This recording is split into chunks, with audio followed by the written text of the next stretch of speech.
Hello, welcome to episode 3 of How to End Hunger in Tampa Bay. I'm Megan, this is Frankie, Bridget, Jamie, and Huey.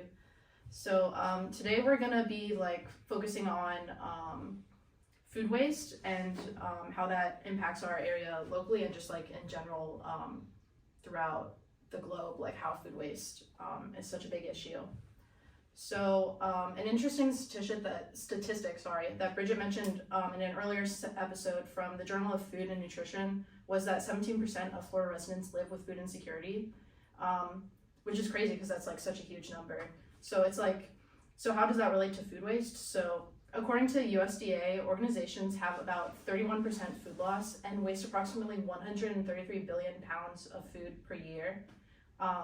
So it's just crazy. Just imagine how many people that are experiencing food insecurity you can feed with that 133 billion pounds of food that is wasted every year.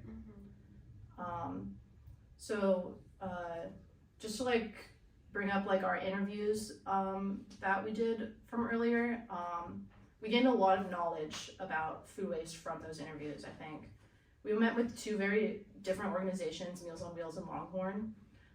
So I can speak personally from the Meals on Wheels interview. I believe it was both Kristen Maximo and Chris Badger said that due to them being a nonprofit, they have to stretch the money that they're given, and therefore they have little food waste. And they also spoke about how one way they combated food waste in their organization was utilizing one food item for multiple meals. When it comes down to the chef running a kitchen operation, is to plan his menus accordingly. If I have chicken on Wednesday, maybe Thursday or Friday, I have some sort of chicken soup on the menu of some sorts. And you guys may see that at USF if you ever use the dining there. A good kitchen, that's how they're going to plan it, to utilize every scrap possible to get that profit there. But yeah, so I'm going to open it up to the people who did the Longhorn interview and what they said about food waste. Well, he also says that we did an interview with the Longhorn manager, Marco. He's a kitchen manager. So he says that whenever people start working at Longhorn, there is a policy job, where they have to pretty much the food it's in good shape does not have to get thrown away. They just put it in a freezer, in a big box in the freezer, and it gets saved up until the end of the week, and then they donate it to people in Tampa Bay. What we do is we have a harvest log. So every week, say if we have baked potatoes that was cooked that wasn't used, we can save those. Asparagus tips, and we just say steaks that don't get picked up, we can't use it, so we'll just donate all that. So I would say give or take every week between 100 and 200 pounds. So you can go ahead and add that up. That's a lot of food for the year.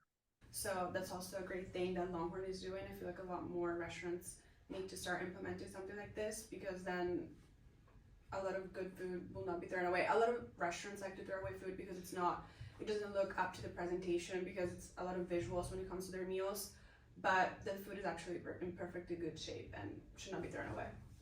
Right, yeah, and Marco had a specific number when he said how much food he did. Yeah, 100 to 200 was pounds a month. Baked potato, a week actually. Which is a week, 100 to 200 pounds a week.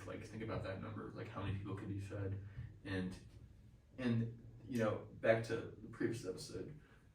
If people were given that food and it was properly spread and more awareness was put into it, then hunger would be fixed, and a lot of crime would be minimized, especially in our own Tampa community. Yeah, that goes back to the global goal that we're working on to end hunger. I mean, it's just one step towards that main goal to end hunger. Yeah, to end hunger in our community, and then work spread towards it all around the world. Yeah, for sure. Great. And I remember, what was his name from Meals on Wheels? Chris Badger. Yeah, the kitchen I director. remember how much he emphasized when creating menus that businesses need to plan out ahead of time.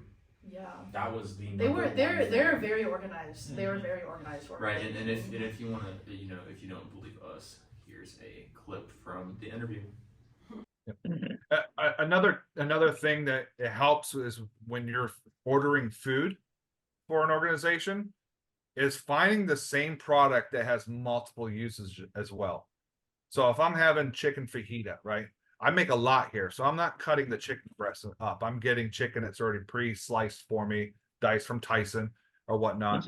But I'm not going to get it seasoned because now that chicken can become grilled chicken for chicken Alfredo, or I can Right. take that same chicken and add all the fajita seasonings to it. And tonight we had chicken fajitas. So that same product has multiple usages. You just have to use your culinary expertise to make those things work. I have chicken grill marked chicken breasts, and I can either use that for barbecue chicken, or I can use that for chicken sandwiches, and put cheese on and whatnot. So it's getting multiple usages out of the same inventory item product as you can also helps too.